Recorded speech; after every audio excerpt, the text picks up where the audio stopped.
All right, guys, weekly jobless claims came in higher than expected this morning at 241,000 claims versus 224,000 expected. So that was a lot higher. So this will feed into the worries of some investors over stagflation, which again is, less job hiring or more people losing their jobs, I should say, a softening labor market factored in with high inflation, right? That's stagflation.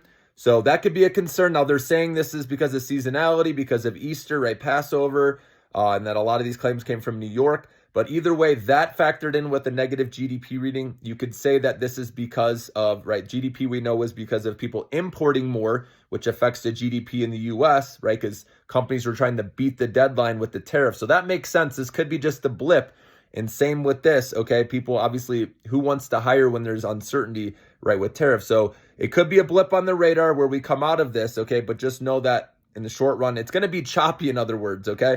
And then in other news, so China, there's a report again, this is the second time that China behind the scenes is actually giving tariff exemptions or giving concessions to companies, but they're doing it privately, which makes sense. They don't want to, give in to Trump and have people think, or the world think, that they're giving into them, right? They want to maintain their power, but behind the scenes, it looks like they are doing things, for those products that China really needs, obviously, that they're not going to be charging these companies, the 125% tariff. So there's no list on what goods are going to be exempt, obviously, because it's private behind the scenes.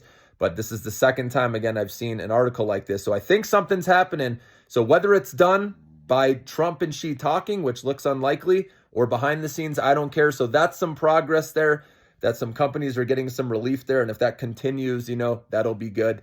So in the end, ideally, the best thing could be Trump reversing what he's done, or like I said, coming out with saying that he negotiated some deals, whether it be the European Union or other countries.